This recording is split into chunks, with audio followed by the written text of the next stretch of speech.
Finally, our third speaker, Charles Lesch, is an associate professor of political science at the Hebrew University of Jerusalem. After earning his PhD from Harvard University in 2016, he held Mellon Fellowships and Assistant Professorships at the Washington University in St. Louis and Vanderbilt University. His research focuses on the intersection of religion and democracy and on the question of political solidarity. He's the author of Solidarity in a Secular Age, From Political Theology to Jewish Philosophy, from Oxford University Press 2022, and Maimonides and Jewish Theocracy, The Human Hand of Divine Rule, Cambridge University Press 2024. So Charles Lesch will give us a political scientist perspective on this topic.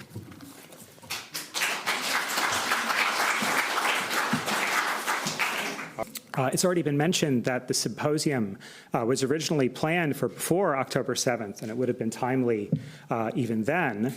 But now it has, I think, taken on new urgency, and that's for a simple reason that we've already brushed on today. The war between Israel and Hamas has, at least for some people, brought these two concepts, humanism and Zionism, to a fundamental, perhaps irrevocable rupture. The death and destruction that we've seen and the rhetoric of the Israeli far right about conquest and expulsion and settlement might appear for some to represent, not an aberration within Zionism, but somehow the concept taken to its logical conclusion, right? Zionism unmasked, as it were, for its true nature as an anti-humanist movement. Now, I should say clearly, I do not believe that this is the case. I strongly disagree with the thought that Israel's most extreme voices are the only or most authentic representatives of the Zionist cause and concept. Quite the contrary, I think that they represent a distortion of it. And it's for this very reason that reflections on this issue are so needed at this moment. If Zionism and humanism are both going to have a future in Israel, it is vital that we clarify what these concepts mean or should mean, and whether they can fit together. And I believe that they can fit together. I believe that we can have a humanist Zionism, or put in the language of this forum, I think we can save the marriage. So my optimism has two sources. It comes first from my vocation as a political theorist. Those who study political philosophy in the tradition of Plato and Hobbes and Rousseau, and I guess I should mention in the context of this forum, Spinoza as well, don't look at politics primarily from the vantage of the world as it is or as it has been, that is to say empirically or historically. We look at politics instead with an eye toward how it could be and indeed how it should be. Right? What kind of world we might imagine for ourselves if we could just get our basic moral and political ideas right, freedom and equality and justice and so on. So my talk today isn't going to be about Zionism and history or political discourse. My aim instead is going to offer some initial thoughts toward building a new, genuinely humanist Zionism. I'm going to speak at the conceptual level in broad, abstract, philosophical terms. And even in these terms, I am not going to try to touch on every dimension of Zionism. Instead, I'm going to focus on one of its especially important, and I think for today, for many today, difficult aspects, and that is Zionism's particularism. So I want to pause for a moment to clarify what I mean by that. When I call Zionism a form of particularism, what I mean is that Zionism argues that we have or can have special obligations towards given groups of people. So if you're a particularist, you believe that as human beings, we can have distinctive, more demanding duties toward a defined, bounded group of others. You believe that we can have a collectivity, a we, which isn't just all of humanity. Now, to be clear, particularism doesn't imply that we have no obligations towards human beings in general. Of course we do. Particularism is not chauvinism. But it does mean that our duties toward our group exceed those that we have toward any random human being or toward humanity as a whole. So with that in mind, with that definition in mind, there are two main arguments that I want to make today. First, I want to claim that forms of particularism, like Zionism, are defensible morally and philosophically. But to be defensible, they also have to be humanistic. Put another way, I think it is legitimate for individuals to have special responsibilities toward a particular group, to feel bound in solidarity with that group over and above humanity as a whole. But at the same time, that solidarity can't be thoughtless. It has to be limited. It has to be constrained by humanistic values. So that's my first claim. At the same time, I want to make a second claim, one which I imagine for some of you will seem counterintuitive. And that claim is that particularism is not only compatible with humanistic values, it can actually help to advance and develop those values. My argument, in other words, will be that if a person holds humanistic values and wants those values to be put into practice, then she will want to support particularist movements like Zionism. A genuinely humanist Zionism would therefore not only be defensible in humanistic terms, it would actually be valuable for realizing humanistic aims. Now, those might seem like bold arguments to make, especially today. But to make them, I won't stand on my own. Instead, I'm going to turn to a prominent thinker in modern Jewish philosophy, and that is Emmanuel Levinas. And this brings me to the second source of my optimism. Because even though Zionism was originally conceived alongside of, and often in imitation of, European ideas of nationalism, as we've heard about today already, and I don't need to recount, some of the devastating effects wrought by that particular kind of particularism, Zionism can also draw from an entirely different intellectual wellspring, and that wellspring is Judaism. Levinas, as I read him, sought to recover moral and political insights which were distinctively Jewish in origin, yet carried messages of universal importance. He also had things to say about Zionism itself, though that won't be my focus today. Instead, I'm going to show what his ideas can teach us about the urgent need for humanism in ethical life, on the one hand, and the humanistic value of particularism on the other. And these were ideas that Levinas thought were actually Judaism's own, derived from the Hebrew Bible and the rabbinic literature and other sources. Okay. So I'm not going to claim to develop a fully developed concept here. My aim is really more modest. I want to take some initial steps to showing how humanism as a universalism and Zionism as a particularism might be better suited for one another than we might think. Zionism needs humanistic values. That much I think should be clear. But I also think the opposite is true. Humanistic values can be advanced and nurtured by particularist movements, including Zionism. All right, let's begin with some definitions. Humanism and Zionism both have long, complex intellectual histories, some of which we've already heard about today. I am not going to try to recount those histories now. For the purposes of my talk, I'm just going to define these terms in a way which I hope captures our general kind of commonplace understanding of both. So humanism, as I'll define it, is a kind of philosophical orientation that places at its center the individual human being, especially her dignity, equality, freedom, rationality, and creativity. Zionism, by contrast, is a political movement that advocates for Jewish self-determination through the establishment of a Jewish state in the land of what is today Israel. Okay, now I'm being intentionally broad with my definitions here. It's undoubtedly the case that many of the subterms that make up humanism and Zionism could be, indeed have been defined in a number of different ways. For example, for the humanist, does freedom mean metaphysical freedom of the will, like in Emmanuel Kant? Or does it mean freedom from arbitrary authority, like in Thomas Paine? Or does it mean both? Right? And we all know the question of how to define a Jewish state remains very much contested for Zionists, especially when we add, democratic to the definition, as we should. Nonetheless, if we leave those issues unresolved, there seem to be serious contrasts and tensions between these two concepts. So what I want to do right now, before moving to Levinas, is just spotlight some of these tensions that I think will be especially important in thinking about particularism. And let's just start with what kind of concepts these are. Humanism, as I've noted, is a philosophical orientation. It's a stance that any person might adopt toward the world and humanity's place within it. Now, this stance might imply an ethics, a politics, or other practical ways of acting in the world. Humanism, nonetheless, is at base something abstract and conceptual. It's a value system.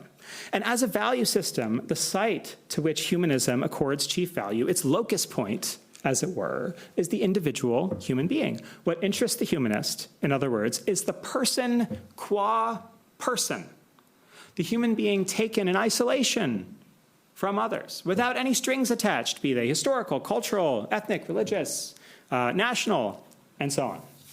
Okay. Well, what about Zionism? Well, Zionism is not, at least primarily, a philosophical stance or a value system. It's a political movement or an ideology, which could be adapted by people with different philosophical orientations. For instance, there have been and still are socialist Zionists, liberal Zionists, secular nationalist Zionists, religious Zionists, and so on. The key point is that to be a Zionist, regardless of one's larger worldview, means adopting and working to realize certain political objectives, mainly the self-determination of the Jewish people via a Jewish state in the land historically regarded by Jews as their home. Fine. So on a basic level, Zionism is a different kind of concept than humanism. It's political, not philosophical.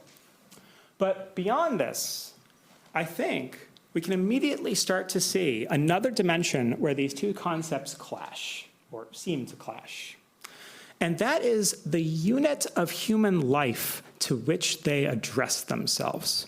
Humanism, as we've seen, addresses itself to the individual as an individual, a member of humanity as a whole, a human being as such.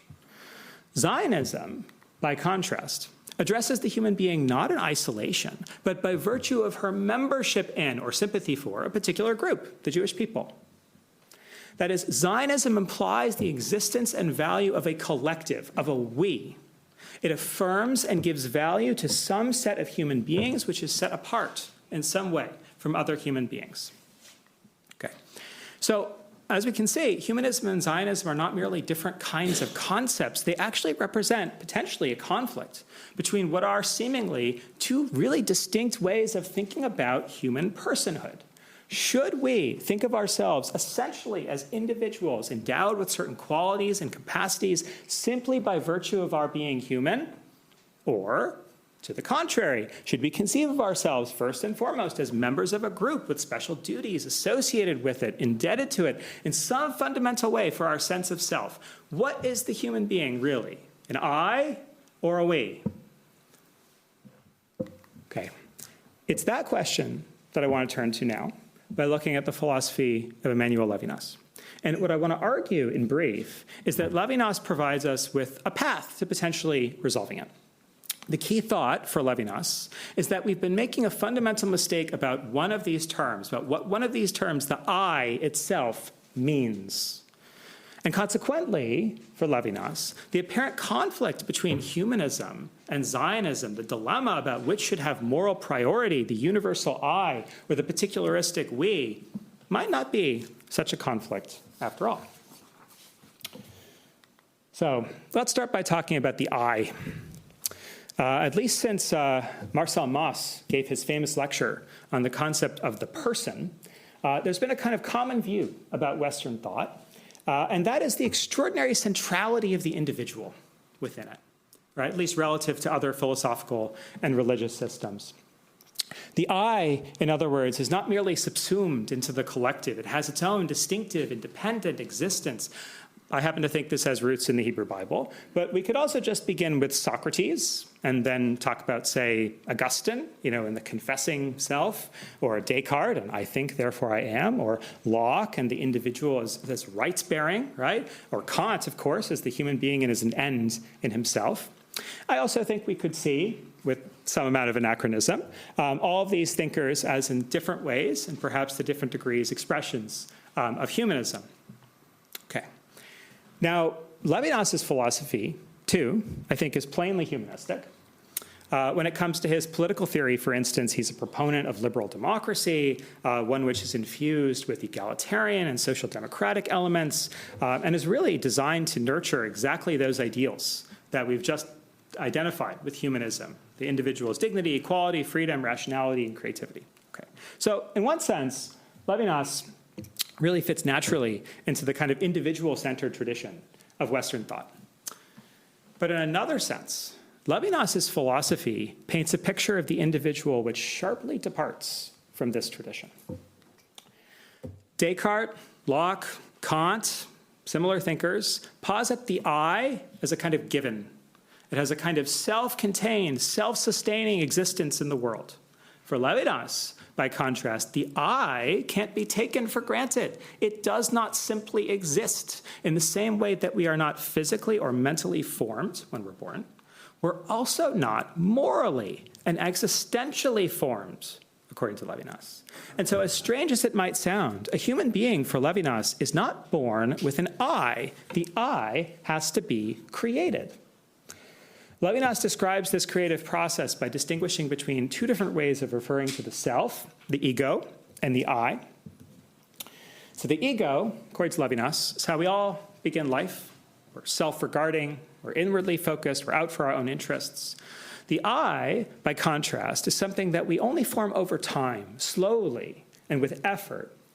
It requires a process of growth and internal work and self-transformation. Put another way, the I does grow, but not like one of our limbs grows in a kind of organic way. We have to work at it. It's something that we have to earn. And the way that we earn it, according to Levinas, is by devoting ourselves to other people.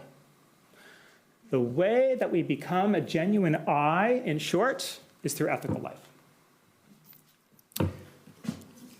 So Levinas describes it this way in his great philosophical work, Totality and Infinity. He writes, the accomplishing of the I, qua I, and morality constitute one soul in the same process in being. Morality comes to birth in the fact that infinite exigencies, that of serving the poor, the stranger, the widow, and the orphan, converge at one point in the universe. Thus, through morality alone are I and others produced in the universe. Okay, so how does that work? How do we earn the I? Levinas's philosophy, as we get a taste of it from this quote, is famously challenging. I won't try to give a full picture of it today. Instead, what I'm going to do is describe what I take to be three critical elements of Levinas's thought, which taken together give us an account of how a person can earn her I. And along the way, I'm going to suggest that each of these elements, in different ways, is indebted to sources in classical Jewish thought. All right, so the first element of Levinas I want to spotlight is his use of a particular metaphor to describe how doing good for others can help transform ourselves. This metaphor is sacrifice. How does sacrifice do that? So to get at that point, I'm just going to say a brief word about sacrifice itself, not as a metaphor, but in its original meaning as a cultic practice. In the religions of the ancient Near East, sacrifices were meant to appease the gods. Right? The idea was I, the person giving the sacrifice, the suppliant, I'm going to give the god something, and in return, I'm going to expect that this god does something for me. Right? So this god will give me rain for my crops, or maybe he'll forgive something bad that I did for my neighbor. Sacrifices were also commonly thought to actually feed the gods. We learn this, for instance, from the world's oldest work of literature, the Epic of Gilgamesh, which describes the gods as, quote, gathering like flies about the altar. It is laughable today, right? But this was the life in that time. Okay. In any case, the basic idea is, yes, you need the gods, but the gods, as strange as it sounds to us, or as laughable as it kind of sounds to us today, need you. There's an exchange here. There's a reciprocal relationship, a kind of tit for tat, as we would say in English, relationship between you and the gods. Okay. Now, Judaism, of course, adopts a totally different view of sacrifice. The God of the Hebrew Bible doesn't need to be fed, nor will God bend the rules of morality just because you've given him a gift, right? What's right is right. Objectively and eternally, God doesn't take bribes. Okay. So what matters for God isn't the animal being slaughtered or the grain that's being burned on the altar or something. It's what these actions say about us, or perhaps even better, what these actions produce within us.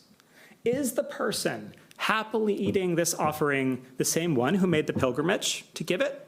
Has he actually changed for the better, or is he just going through the motions, the cultic motions, the ritual motions, doing what he has to do, right? In fact, to generalize a bit more, I would say that this view about sacrifices speaks to one of Judaism's distinctive psychological insights, more broadly, and reflects a kind of contrast with the European philosophical tradition. So here's what I mean.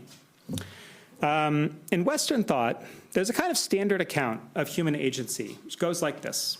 First, you have a self, you have an I. That I is taken as a kind of given.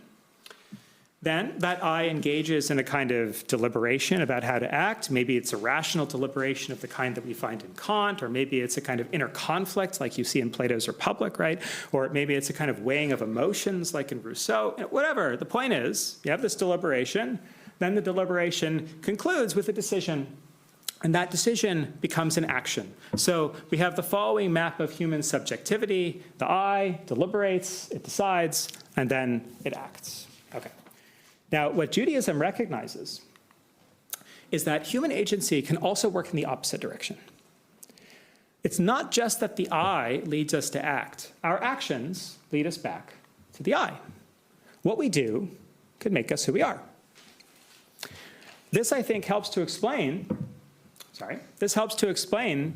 Judaism's emphasis on rituals, outward acts, right? What are these outward acts meant to do? Change the inner state of participants. It also helps to explain certain symbolic objects worn by observant Jews. You might think of the talit, right? A prayer shawl. You might think of phylacteries or tefillin, right? Both serve as external reminders of God's covenant, something which is ultimately meant to be internalized, right? There's something on the outside, but it's meant to make its way inside. Okay, now, to bring this back to sacrifice, for Levinas, the relevant question that the one offering the sacrifice has to ask isn't just, did I bring the right offering? You know, does this animal have a blemish or something like that? It's, when I make the sacrifice, am I also trying to make or remake myself? Am I working on myself? Am I bettering myself? Am I vowing to act justly and rightly and kindly towards others? Put in Levinas's terms, the question is, did my act of sacrifice also act on my I? Okay. Now you might say, okay, let's say that this psychological insight is true. Maybe actions really do affect who we are. Fine. Why this action? Why focus on sacrifice, this, seemingly retrograde religious institution? For Levinas, the reason is that sacrifice also has another really important aspect to it. A sacrifice isn't just an offering or a ritual slaughter. It's not just killing and eating. It is also, in fact, more importantly, an encounter with God. And this is the second dimension of Levinas's thought that I want to discuss. The offering of a sacrifice, Levinas argues, is humanity's attempt to reach what he calls the absolutely other. It's an effort, in other words, to bridge the gap between our limited, time-bound, creaturely existence on the one hand, and a being which is infinite, eternal, transcendent on the other. God is, as it were, there with us at the altar. The biblical text informs us that the divine presence, the Shekhinah, rests in the tabernacle, the Mishkan, right, and later in the temple in Jerusalem. Okay. All right. But as we know, the Jewish philosopher Maimonides would later explain, the divine presence is not a material object, it's just a feeling within us. God doesn't have a body, God doesn't have a physical place in our world. So our sense that God is there with us actually leads us to remember that in fact he's not here. Our very experience of the divine presence is simultaneously a reminder of our total inability to know the divine itself. It gives us a feeling of absolute and total otherness. Okay. Now, that might seem pretty abstract, but for Levinas, this paradoxical quality of sacrifice is actually crucial for understanding, for describing genuine ethical life. Our very experience of ethical life, for Levinas, should mirror our experience of religious life, or at least this aspect of it. In both cases, says Levinas, we should become aware of the existence of something absolutely other by acting in a certain way, in an actual place, in the presence of real people. So I encounter the divine presence when I make a sacrifice. I encounter it also, says Levinas, when I sacrifice for another person. And just as the felt presence of God reminds me of God's actual transcendence, his absolute otherness, so too does the felt presence of the other person. Here's how Levinas describes this in one of his essays on Judaism in a volume called Difficult Freedom. So Levinas here writes, in the ethical relation, the other, meaning here the other person, is presented at the same time as being absolutely other, meaning here God. My neighbor's face has an alterity, an otherness, which opens the beyond.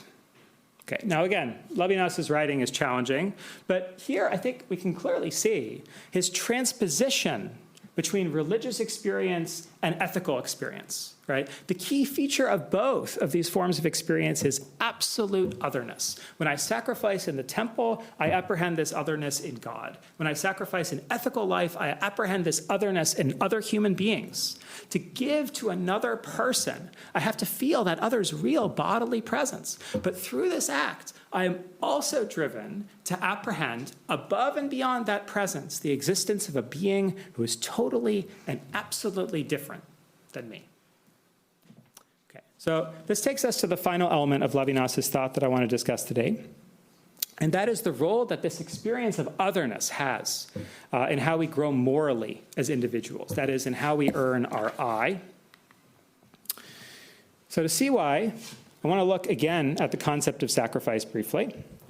We've already talked about how Judaism's idea of sacrifice differed from the pagan one. At the same time, even Jews might do sacrifices the wrong way. We know this most famously from the prophet Isaiah, who criticized Israelites who, on the one hand, happily sacrificed to God, and on the other hand, unapologetically oppressed their fellow Israelites. Such people, Isaiah said, have a mistaken view of God.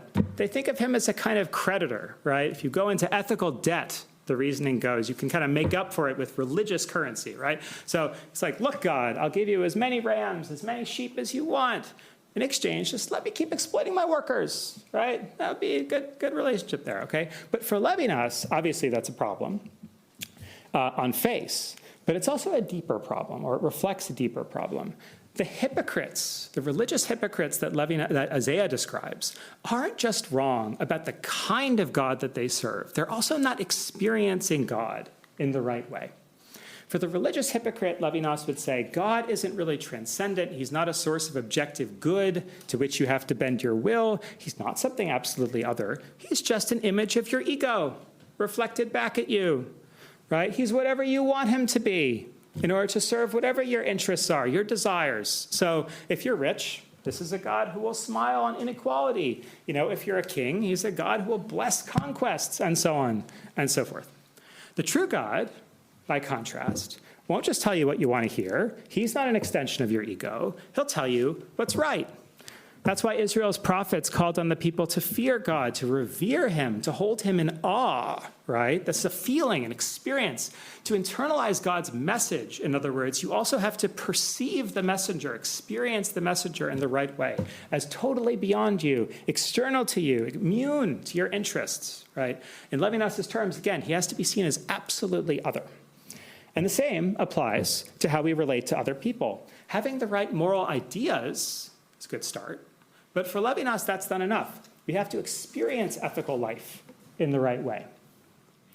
So, Levinas argues, if I don't see in another person something beyond any price, something transcendent, something almost divine, my relationship with that person won't really be about him. It will be about me.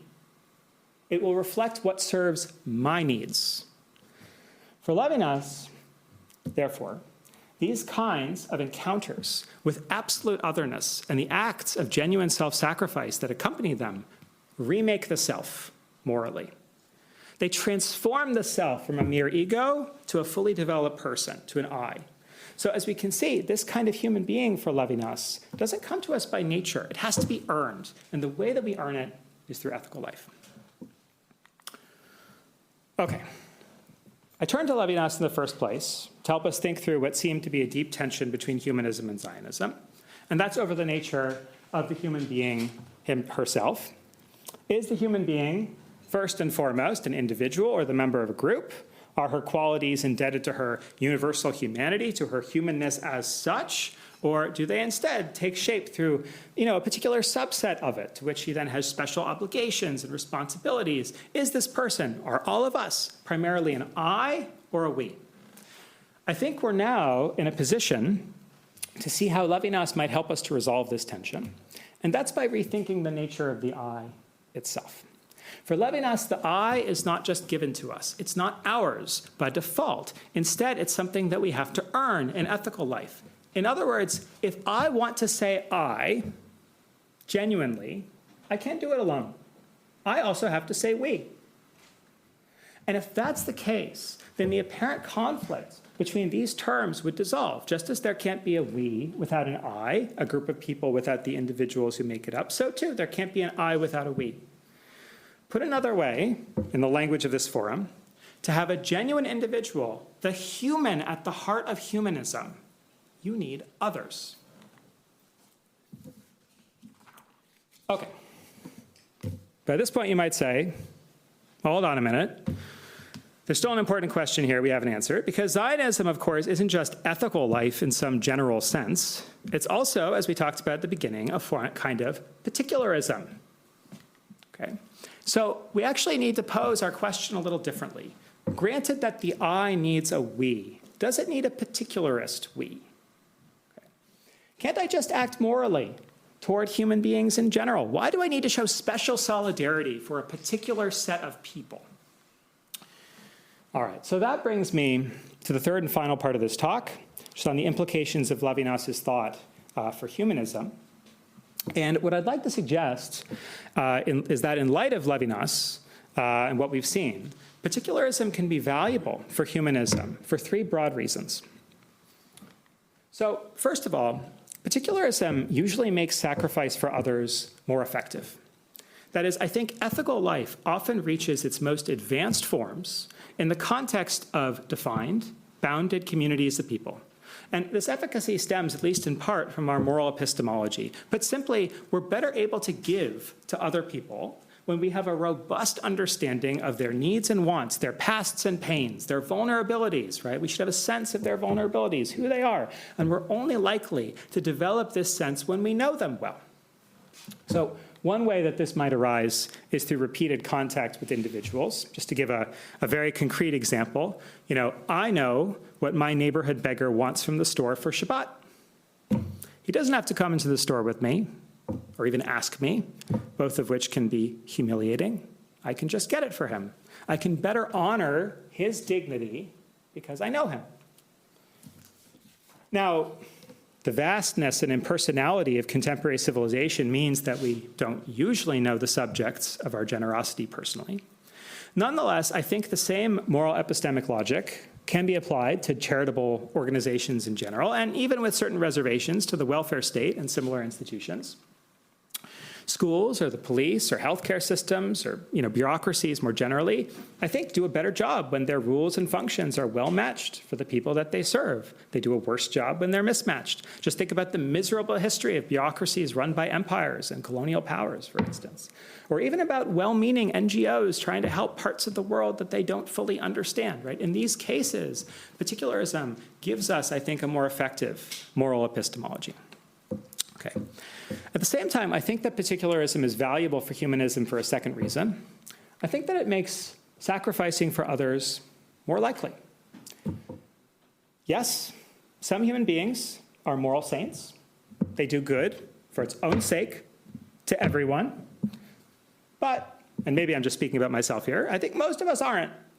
Most of us don't participate in ethical life with pure motives, but with mixed ones. We usually need some kind of additional reason or buy-in, as it were, to motivate the good that we do toward others. So one source of that moral buy-in might be a shared identity. I'm an American by birth. You can hear I don't have an Israeli accent, right? So I'm an American by birth. And it is simply the case that I will be especially attuned to the suffering of my fellow Americans. I'll be more driven to help them when I hear about it. Again, that might be a failing, but I think that the same can be said of most human beings and their co-nationals. We tend to care most about those who are most like us, or we perceive to be most like us. All right. A similar logic is at work with another source of moral buy-in, which is a sense of a shared goal. So let's say you have a group of people who share some purpose. I think it's clear that the members of that group are going to feel a special solidarity toward one another. They'll feel united or more united towards this common goal. And as a result, they'll feel more willing to make sacrifices for group members in order to achieve it. Okay. So those are two reasons. There's also a third and last reason that I think particularism is valuable for humanism. And that is that particularism, I think, helps to prevent humanism from becoming vacuous and hypocritical. And I want to explain what I mean by that. For Levinas, as we've talked about, the standard humanist concept of the I is mistaken, right? It's incomplete. It's not that the qualities that humanism assigns to the I, to the individual, dignity and equality and freedom and reason and creativity, it's not that those are wrong. Levinas agrees with those qualities. It's that for him, those qualities only emerge at the conclusion of the I's development. Standard humanism, in other words, mistakenly skips to the end of the story. It assumes that everyone has earned their I, when in fact they really haven't. But the key point is that this isn't just a philosophical problem. It's not an abstract problem. It's also a moral and political problem, because in real life, a big gap can emerge between humanist ideals on the one hand and actual societies which profess to organize themselves around those ideals on the other. For example, so-called humanist societies might claim to safeguard moral dignity, but in practice mainly dignify those with greater wealth or power or fame. They might preach a kind of civic equality, but have a population of citizens who ruthlessly exploit one another. They might proclaim freedom for all, but also retain a huge underclass of migrant workers with few or no rights. They might applaud human reason, but mainly leverage that reason to boost military power or corporate power. They might celebrate individual expression, but really kind of allow consumerism to masquerade as creativity. So humanism, in short, can be hypocritical. Societies might speak a humanist language. They might make it their public philosophy. They might even try to institutionalize it in their laws and constitutions. Yet if such societies don't have human beings who have actually humanized, people who have actually relate to one another or can relate to one another in humanistic terms, this language will in effect be little more than rhetoric. How could particularism help? It can help, I think, by guaranteeing that there will be at least some part of our lives, some number of days or hours, where we will relate to other people, not only in instrumental terms, but in genuinely ethical ones. All of us, if we live in society, will encounter others, but not all of us will encounter otherness in Levinas's sense. It's possible to go about life in a Western liberal democracy, do your job, obey all the laws, and yet never experience the kind of morally transformative encounters that Levinas describes. You might never have occasion to see others as anything more than means for achieving your ends. What particularism does then is help ensure that these experiences of otherness actually take place. It facilitates the human's being encounter with the absolutely other by creating concrete opportunities for ethics and self-sacrifice. Okay, I think that Zionism, as particularism, has the potential to be valuable for humanism for each of the three reasons I've suggested. To begin with, Zionism can help create conditions where forms of self-sacrifice will be more effective. Zionism's mission, of course, models itself on universal moral and political ideals, freedom from domination, popular self-determination, and so on. But it also brings those ideals into focus. It concentrates on a particular people in a particular place. And this bringing into focus, I think, has distinct advantages at the level of moral epistemology. Just like no person is simply a person as such, every person has her own identity and story and desires and vulnerabilities. This people, like any other people, can't simply be subsumed into humanity as such. It has its own narrative, language, culture, and intellectual tradition. I should really say the plural for all of those: narratives, languages, cultures, and intellectual traditions, right? To sacrifice for another effectively, you have to know that other person. So too, you have to know a people.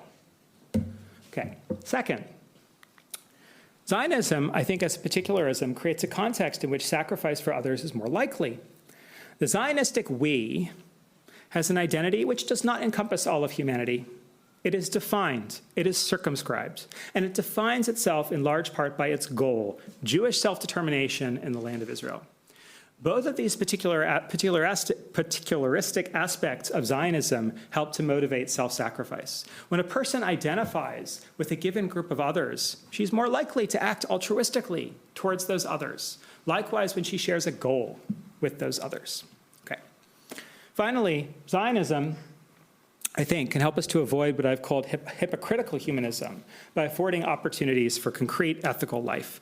Earning the I in Levinas' sense requires the experience of otherness, and to have it requires actual others, defined, bounded collections of people to whom we have special duties and responsibilities. Zionism offers one way, not the only way, but one way in which we might find such others.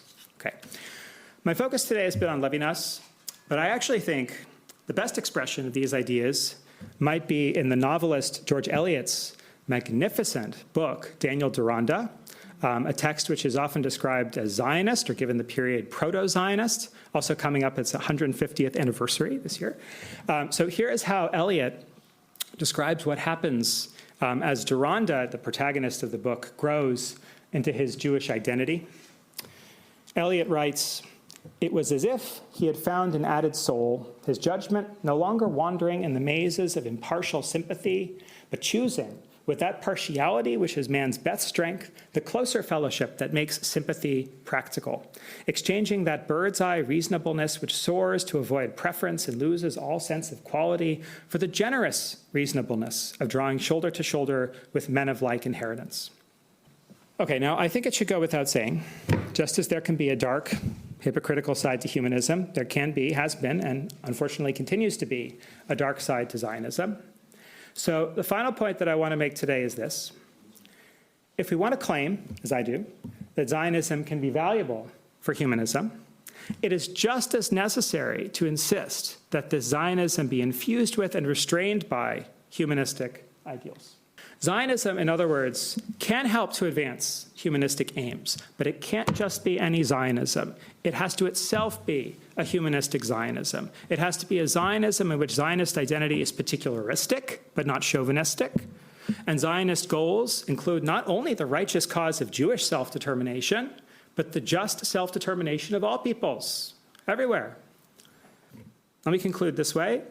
I've emphasized that humanism in practice needs both the experience of absolute otherness and actual other people in ethical life. It needs a we. It does. Yet this need for otherness cuts two ways. It suggests the real value of having a bounded community of others, but it also suggests, indeed mandates, a universal outlook and ethics. For a person who is a Zionist, it's true that the other might be one of my fellow Zionists, but he may not be. He may be any other person, any human being, any needy person, anyone who is suffering, wounded, and starving. And being a truly humanistic self, a genuine I, a humanistic Zionist, requires seeing them too. Thank you.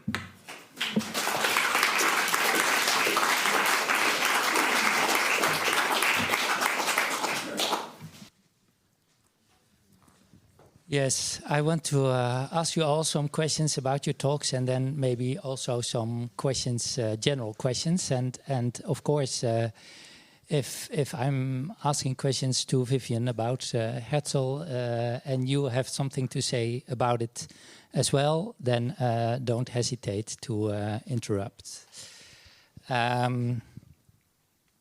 So let's start with you and your beautiful talk about Herzl and his humanist last will, as you described it, which was almost maybe I don't know if you would agree with it was almost a post-Zionist Herzl. At least it was a Herzl that was very aware of the dangers of mythological narratives and of ideological dreaming. It's kind of modesty that you described in Herzl, but could you maybe elaborate a little bit more on why you think that kind of pragmatism, that modesty, is a kind of humanism? As we have just heard, the individual is central to humanism, and the concreteness that I talked about is directly linked. So, in that sense, that these last thoughts, and also the medium of literature, are, you know. think the medium itself is a humanist medium? Could you say something about that? Yes. Well, in literature, there is a very particular relationship between the particular and the concrete, the singular even, the singular and the universal. Because literature has the power to hold both. You read about a figure, and it is this concrete figure, and at the same time as you read, it triggers your thoughts about what this means in the larger picture. And this is some of the power of literature resides precisely there, that you hold the two together. And if you know, the balance between them, or at least the possibility of both, and to have them present simultaneously, if that is given up, it is bad literature.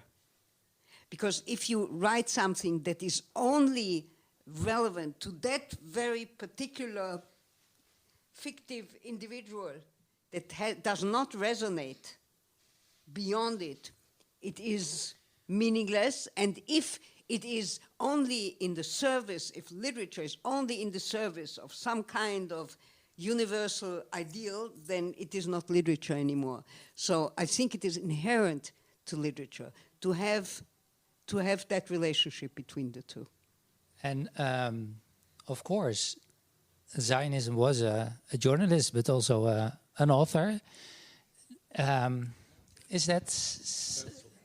what did I say? Oh, yeah, Herzl, sorry. Herzl was a literary writer. He wrote more. He wrote besides. You think that's also significant for what Zionism is, that this founding father was a writer? Well, one could claim that literature at its best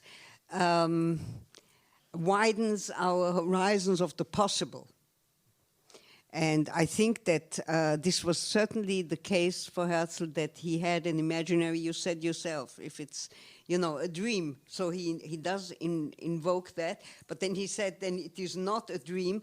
And what I try to show in these stories is that when he passes in his own imagination from that Märchen, imagining it in reality, he becomes, I wouldn't call it post-Zionism. I think that it is a certain... Well, he makes the distinction in that last long quote between founding a state and once it exists.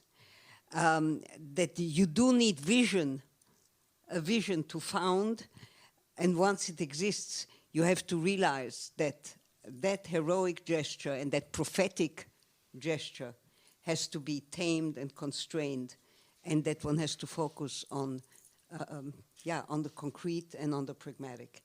So he does make, I don't think it's post-Zionist in terms of a development within the thinking of Zionism. It is contained already in Herzl's thinking itself.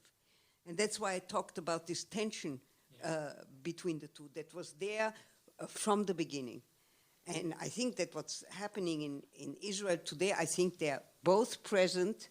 And there is a tension, and unfortunately, when that tension is to the breaking point, then we get this rift within the society in Israel that we are witnessing. And the attempt to bridge that rift inside the Israeli society requires precisely so. Yeah, I think that... You think that's being done? There is an attempt to what's happening to Herzl's last will? So think? I think that what we are witnessing in Israel, and I'm not talking about the Israel as it appears in the press, in Europe and in the United States, where it is one entity. I think that in Israel there are forces that go in these different directions. There is indeed something in the especially the very rightist ministers in the parliament that has definitely continues, to think in terms of the greater Israel, and there are other forces that go in. But don't you think these other forces are being marginalized, getting smaller? No, I think that they are very present. They are very present on the streets. They are very present in all. I mean, I live in Israel half the time, and I know many people, and I see that they are to a different degree. It is present in, I would say, almost all the people. Maybe I'm not moving in extreme right circles, but in all I'm talking now about the large mass of Israelis. You know, of course the demonstrations, but even people who don't demonstrate, even, you know, the common person on the street has both tendencies. And not the extremes, but trying to combine. How can we maintain a Jewish state, a Jewish and democratic state, given the present situation? And I think that this is the will of the majority of Israelis. And I think that our task as thinkers, whether it is as historians or as political scientists or as literary people, is to try to think these together, to encourage people to come together around there where both are present and where they can be combined and united. And I think that it's wonderful that we have had here a panel where, you know, there is quite a spectrum and bringing us together makes that kind of chorus where I'm not talking about harmony and agreement, but I think that if you take the voices that were present here together, I think that it is already a pretty good beginning. Yeah, well, that's good to hear. I don't know if. But yeah, I don't know if we want to go on talking about how Israel is today. But do you think there's also isn't there like a awareness lacking in Israel's society of what's happening on the Palestinian side? Certainly less than what one claims there is. But I agree that there is a big problem. There is a big problem in witnessing the suffering of a people and such extreme suffering. And at the same time, you know, this whole thing started with such a wound and such a trauma in Israel itself that you know, it is easy from some distance to say, you know, there the suffering is greater and bigger and more if you have been just wounded so much. And with such traumatic effects, it takes some time and not everybody is attuned. And I agree that not enough is done to sensitize that there are both. There is suffering on both sides, and one has to mutually, you know, recognize the suffering of the other. I think that eventually it will happen. I don't know. I mean, I'm aware that there is part of the population, and certainly among the politicians, who does repress that to some extent. But I wouldn't say globally that there is no sense of that. And many, many people express in Israel the horror of having become a people who, for the better, certainly for the worse, it's not for the better or the worse, for the necessity, more or less recognized, of having inflicted such destruction. Okay, thank you. Bernard, can I ask you a question? You wrote a book way before this all happened about Israel and Palestine, and it was a kind of a defense, I think, for a two-state solution. And I wondered if October 7th and what happened after that has evolved your thinking about the country and the future of the country? And maybe you can take your microphone. Yeah, you have your own, yeah. No. Of course, one doesn't like to admit that one was mistaken. In my book, I argued that... Can you hear me? No. Closer. Yeah. In my book, I argued, is it better now? That social, economic, demographic, and other pressures would force Israelis and Palestinians willy-nilly to a recognition that they have to live together in the end. Of course, the end has taken 20 years. It's 20 years since I wrote that book. And we certainly don't see signs yet that that is the case. But I'm reminded of the article that I read this morning in a different section of the Financial Times, a fascinating article about the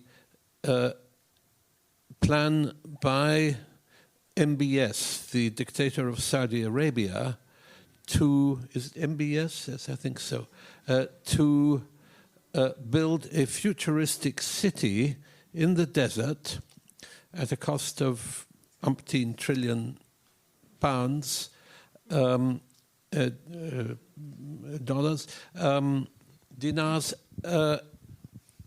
in which the centerpiece would be a building suspended upside down over a marina, a multi-story building, on top of which there would be a huge football stadium in which the World Football Championships in 2030-something will take place. And they've started building this town, city, in the desert. They've spent 50 billion so far, but there have been objections from some physicists that it's actually not practicable to put up such a building, in spite of what the architects, who were mainly stage designers from Hollywood, apparently, claim. Well, I think the same is true in changing what has to be changed in regard to the Arab-Israeli conflict. One can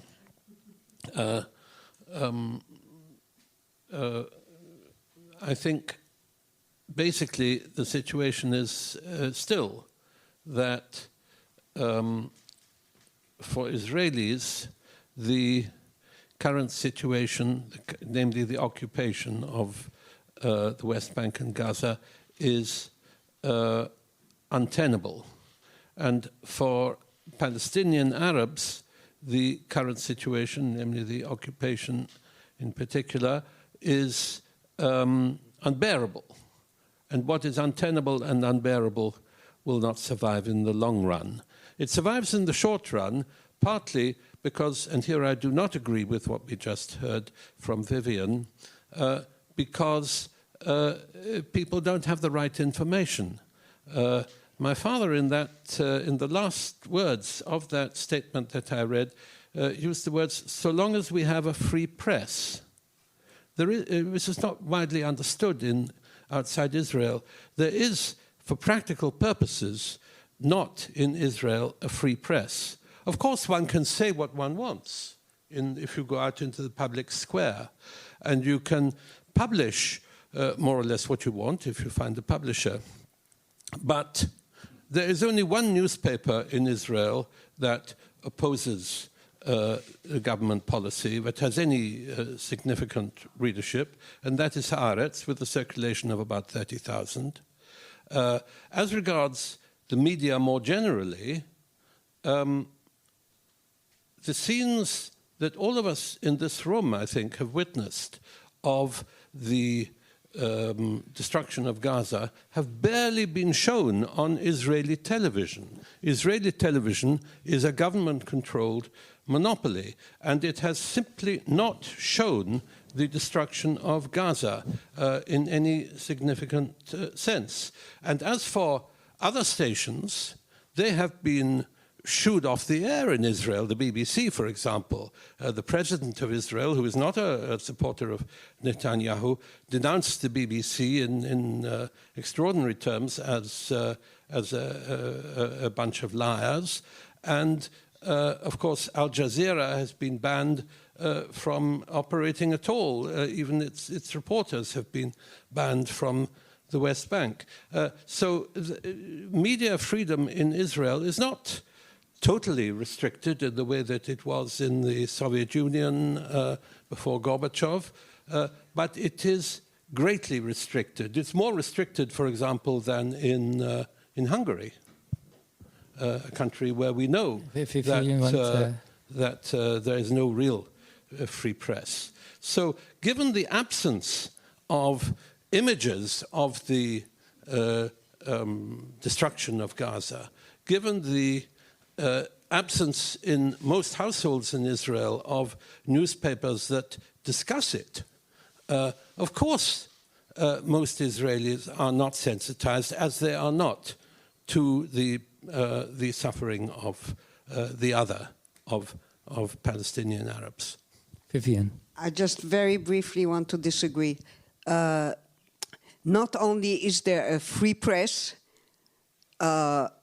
and Haaretz is being read by many more than 30,000 because people have it on their cell phone, like me, reading Haaretz every day. And I would say that there is more diversity in the Israeli press than there is in the Belgian press. Because in Belgium, you can now not publish an article that is in any way pro-Israel, and I can give you the details, because there is an absolute consensus against Israel. And people who want to contradict that are being silenced. Today, in the age of having all the presses of the world on their screens, it is simply not the case. And that it is not discussed in households, no. I live there enough, and I am in touch with very many different kinds of people. Sure, it is discussed. And it is, as I said, there is something extremely painful about witnessing that and being aware that there is something that we are co-guilty with, co-guilty. If that were the case, why was it that among the 500,000 people whom you referred to earlier as demonstrating in Israel recently, the signs almost entirely referred to the hostages, who of course should be freed? They did not refer to the sufferings of the Palestinian Arabs. There's a great difference, in fact, that I notice between the demonstrations in Israel that have gone on for the past 2 years, 2.5 years, whatever it is, regarding the hostages and the Netanyahu government on the one hand, and the demonstrations that took place in the era of Peace Now. Peace Now has been forgotten. Sorry? Yeah, we'll open the floor later to the audience. You want to respond? Because I want to pick up on this question and go to Charles. But if you want to... I can prove the contrary. I live right at Paris Square in Jerusalem. And I filmed from my balcony the posters with which the demonstrators are walking. And I filmed that because I wanted to send them to friends of mine, and I can send them to you with great pleasure. But there is another argument about, in Israel it is true that one lived the hostages as they became, they became part of the population itself. And when you have your own kid or somebody who you feel very close to in a dungeon and in a tunnel there, it is not easy to stretch your. I want to pick up on this and to ask Charles a question about your talk, where you try to say that humanist values may flourish the best in a collective. Maybe correct me if I don't summarize it in a good way. And you spoke of the I and the we, but doesn't every we also necessitate they? And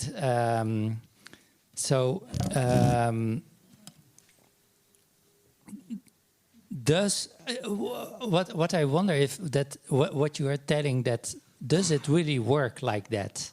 That's basically my question. And to make it concrete, I thought of actually the example that is now being given, that I think we've seen over the past 2 years a very strong collective we in Israel that was maybe also humanist, very much caring about the solidarity with the hostages. But to me, it seemed also that this humanist we kind of obscured the suffering that was going on the other side. So I wonder how you look at that, and if that doesn't contradict this idea that. Yeah. Well, I think it's important to stipulate that. Oh, sorry. Now can you hear me? Okay, good. I think it's important to make a distinction still. Keep Maybe it I should very just close. speak louder. Like pop singers, you know. Yeah. I think that there is a tendency, and I think it's a healthy tendency, actually, on the part of humanists to look at group distinctions, the drawing of boundaries, with a certain degree of worry and skepticism and concern about, again, kind of pathological developments within those boundaries. That we're worried that as soon as you draw a line between us and them, then you can have easily that become antagonistic, friend and enemy, right? To cite Schmidt. But that is not necessarily the case. And I think we all intuitively can think about why that's not the case when we, again, reframe particularism from just thinking about it in terms of nationalism, right, the kind of the state level, and think instead about the groups of which we are all a part, including this one today, right? So just because we are today associated with, this gathering and the group who are here, and we've created a kind of solidarity in the sense that we're having a conversation, doesn't mean that we're now going to go and attack, right, another group. No, but right? I'm not even talking about attacking. Yeah. But so what I mean is that, first of all, the construction of boundaries does not have to imply antagonism. And that's one of the reasons why I emphasize that any kind of particularism has to be limited by or constrained by humanistic values. I think that that's a given. But you're talking about, I guess, kind of different emphases of empathy. Am I having this right? In other words, and also not so much attacking, but just not seeing it. Because that you become blind because you're so focused on your own group. Good. I think this is also a pathology which, as humanists, we should be aware of and be mindful of, right? That is to say, I think it is intuitively correct, I would venture to say for most of us, that we are particularistic when it comes to those that we mourn. Mm-hmm. Use in Judaism expresses this well. You sit Shiva for people who are in your family, right? You don't sit Shiva for everyone. You mourn in different ways, right? That doesn't mean that you don't care about other people, but it means that there are ways in which, I think rightly so, there are people you express more concern towards. The worry, again, I think it's a correct worry, is that I'm going to be entirely consumed by those in my immediate circle and become blind. I think the metaphor is an apt one, right? Because think about Levinas in the face, right? I'll become blind to the faces of those who are outside of my immediate circle. But just because that is a potential pathology doesn't mean that our worry about that should take away from the moral gains that we can get but with a humanistic form of particularism, right? If we have a particularism which is tempered by humanistic values, which is universalistic in outlook, but understands that practically speaking, human beings associate in smaller groups, I don't think we're going to lose sight of the other, right? The other that is beyond the immediate group of which I am a part. And I think it would be a shame, again, to lose what is gained by having those kinds of associations. Yeah, no, yeah.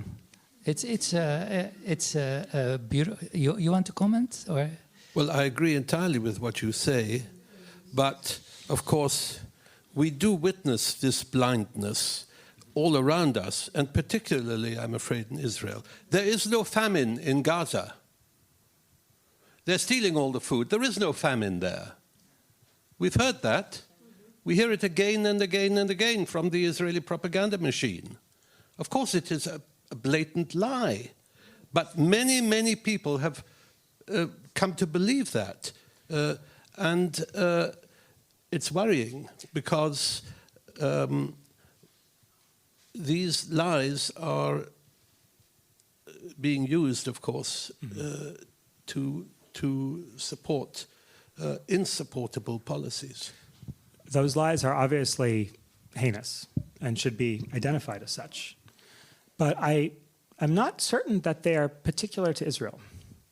In fact, it seems to me just a general pathology of the nation state, and in fact of state formations in general, that many of the pathologies that we rightly ascribe, I think, to a lot of states as humanists, we see as problematic: surveillance, right? Various kind of tools of security. I mean, things that really are genuine objects of critique. The issue, I think, is not the critique. The issue is saying, and this particular state, right, is somehow the embodiment, right, of all of those various things. And it allows us to ignore the fact that many of these practices which are wrong or problematic in various ways, are in fact indicative of how states, nation states in particular, but how all states operate. So the critique should be a universalistic one. It should be a genuinely humanistic one. These are problematic, and here are some examples of it. That kind of moral blindness also we find in all sorts of instances. I mean, I'll just say one more point. I'll say this as an American. I grew up during the Iraq War. If you want to talk about moral blindness and the blindness of a media which would not broadcast or discuss civilian casualties, how many hundreds of thousands of Iraqi civilians died during the Iraq War? I don't know, but many hundreds of thousands, right? Including the civil war that resulted from it. Americans heard almost nothing about it, and Americans were not called upon to equally mourn. Maybe they should have been, but they were not called upon to mourn the Iraqi deaths, right? And I think that there's something strange about that disjuncture. The world's greatest superpower, right, engages in essentially an imperial war, and yet, you know, I don't see the same kind of treatment extended to it. Well, I just must say I don't agree at all. Don't single out Israel, we're always told. Don't single out Israel. You know, there are lots of countries that do bad things.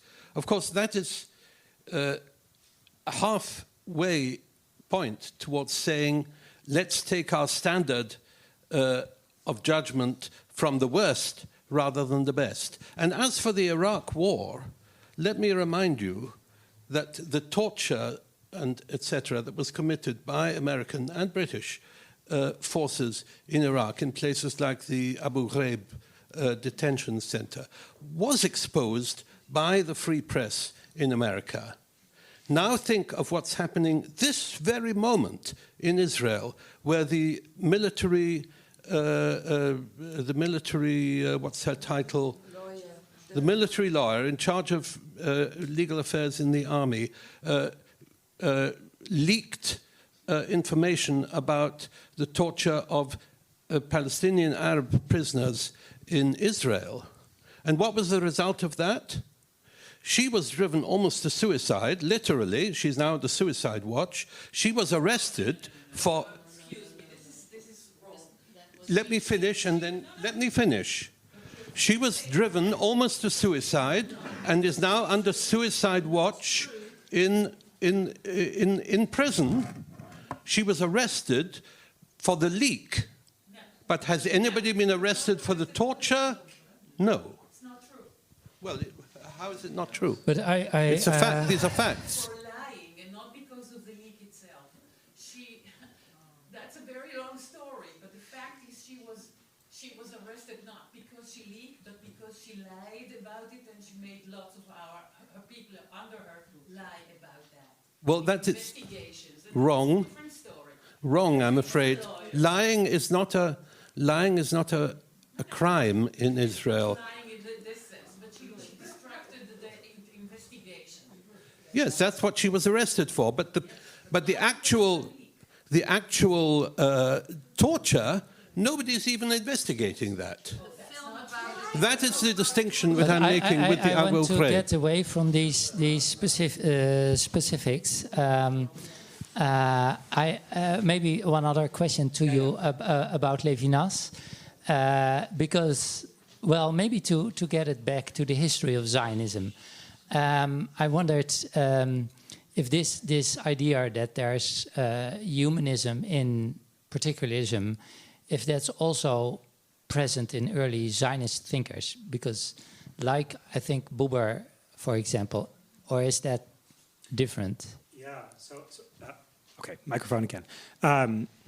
I do not claim to be an expert on early Zionist thinkers, but I can speak a little bit about Buber. So Buber, I mean, some of you may know, it was referenced earlier, actually, the kind of complicity, or not only complicity, but of the kind of cheerleading on the part of German intellectuals, German Jewish intellectuals in the early 20th century for German nationalism. So Buber, the early Buber, was a major proponent of nationalism, including German nationalism. Over time, he turned away from that position, and one of the things that turned him away from that position actually was his reading of Tanakh. That Buber found in kind of the story in Tanakh a form of what we might consider a kind of theocratic or theological anarchism. He basically came to have a deep skepticism based on his readings of the Tanakh of human domination over other human beings, and saw in kind of the early attempts at Hebrew social organization, political organization, an effort to live under what he called the direct rule of God. Over time, Buber came to realize that, or kind of made his peace, as it were, with some forms of human power and domination and authority, and obviously made his peace with the Zionist movement in a way as well, without losing kind of his humanistic tendencies. But I think that that way of understanding the state as a kind of second best, as a kind of concession to human frailties, that essentially what would be better is a form of non-rule of people, essentially. If people just simply did the right thing towards one another without the need for coercive human authority. But understanding that human beings do not, in fact, act in this way. And so therefore, the state is justified as a way of providing a kind of structure or framework for the development of ethical life, what Buber calls the I-thou, right? Think about this as different. Levinas, we talk about that. But essentially for kind of genuine ethical life, that power should be constantly questioned, it should be critiqued, it should never be taken as an end in itself, but it also becomes something that is necessary in some form. Okay, thank you. I want to ask something to you all. And this is a question about the Israel that we see today. We just talked about it. It is, I think, an Israel where illiberalism is gaining ground. And you have these Zionist and these messianic forms of Zionism. They are there, and they are significant and in power. And I think a lot of the debates that we are now seeing, like all around us, that are about Zionism, are basically about the question if what's happening in Israel now, this movement to the right, is a betrayal of what Zionism once was meant to be, or whether this is the ultimate consequence of Zionism and if it almost had to go in that direction.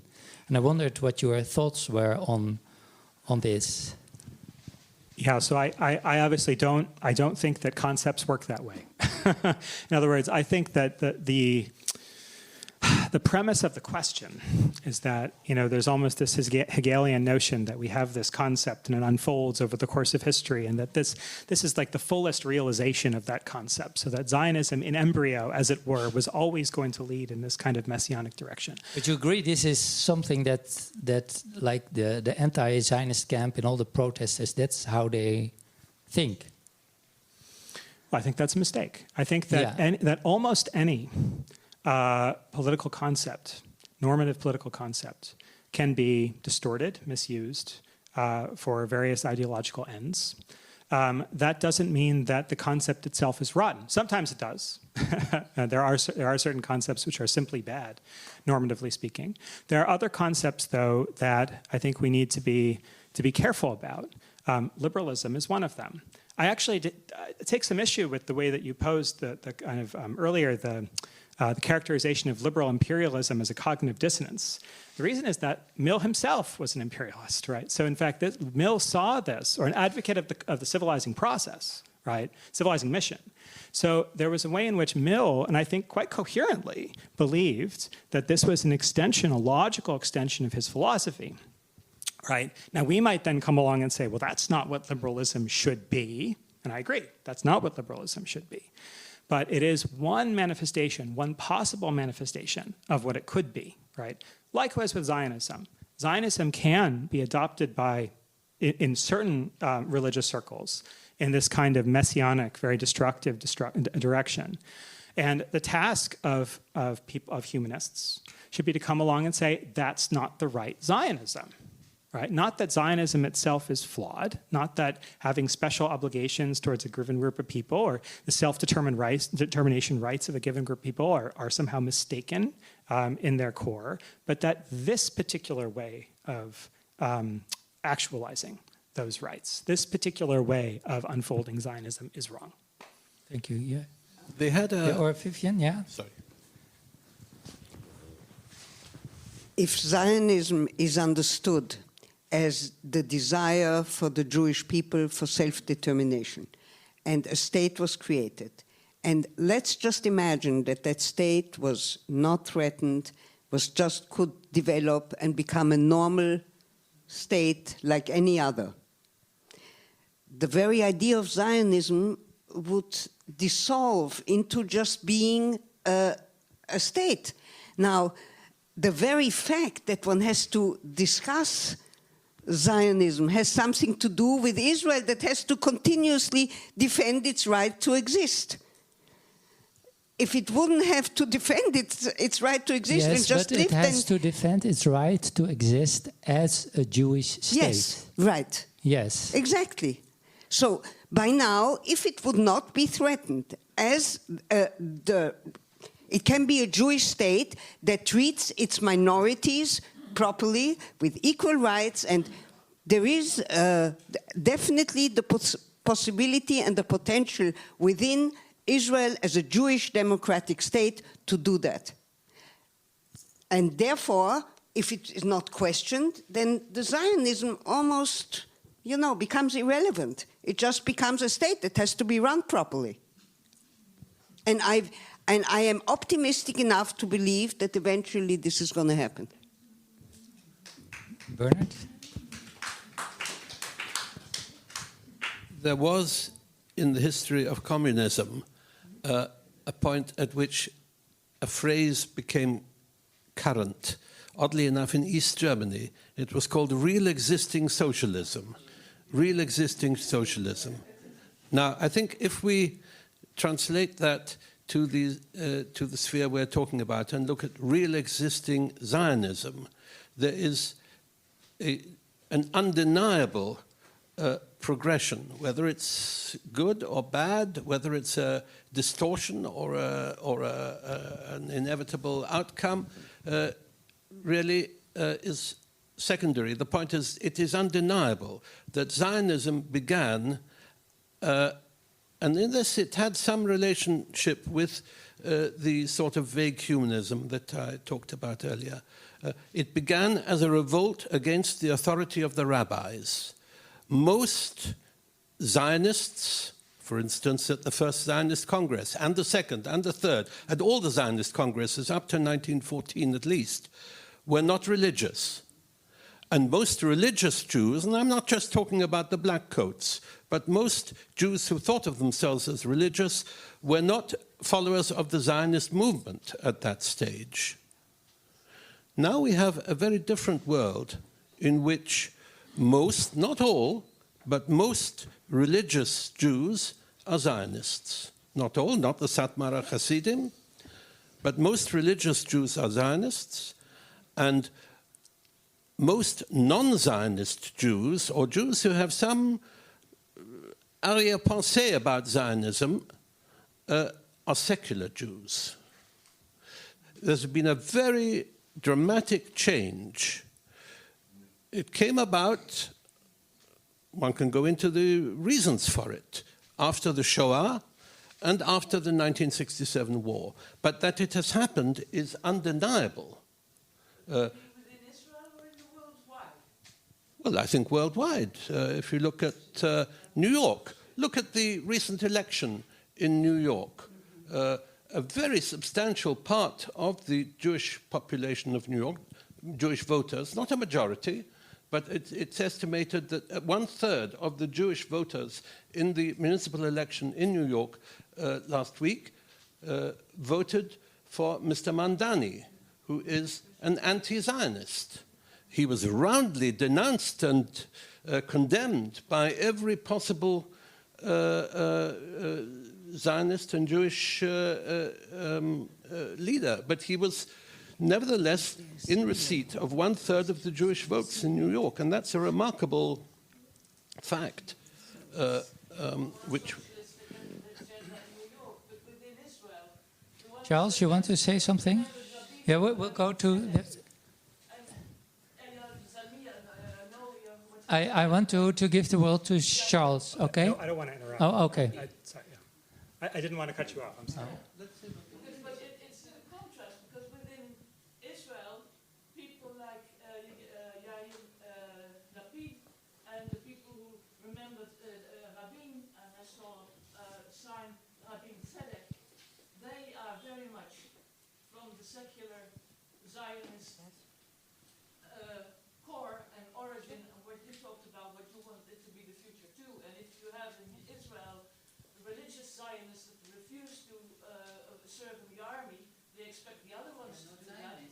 They're not Zionists. Okay. Now, you want to say... Yeah. And then we'll open the floor. Yeah. So I think this idea of actually existing, I want to address that a little bit. And what I want to do is just say a word about my discipline, actually. One of the things that I think political theorists stress, most of us, maybe naively, is the power of ideas. We think ideas can change the world. I just want to give an example as an American again.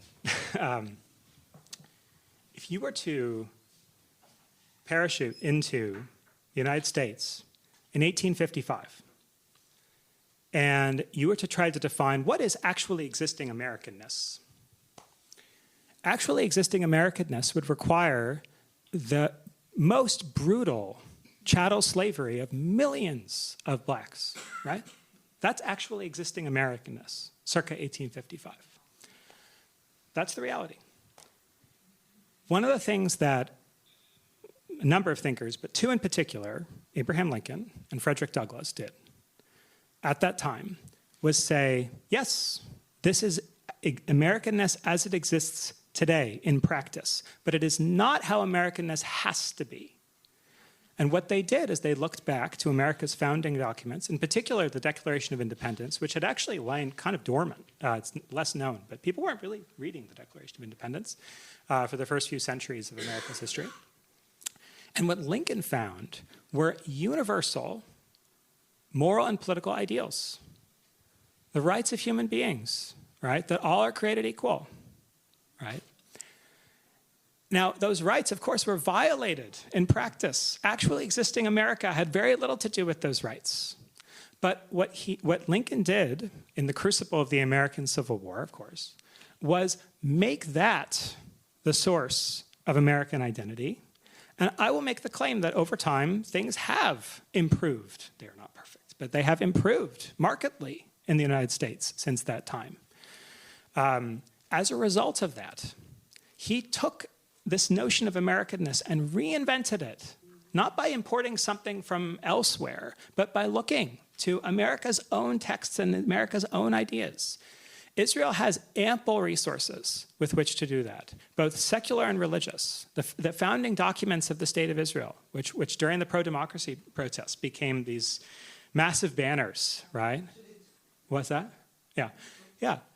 And also, I would say, based on Levinas, Jewish sources of various kinds. There is ample intellectual stuff here with which to build a just Zionism, a decent Zionism. So it's true, the actually existing Zionism today has many problems. And I think it's a mistake to be blind to those problems. But I also refuse to believe that they're somehow built into the concept or that they have to define the concept going forward. I want to thank you very much for a very inspiring lectures and a very inspiring conversation, which I think we all can think about a lot. And well, you're welcome to still have a drink at the bar. That's a nice thing of the Bali, that you can stay as long as you want. So big thank you to you all.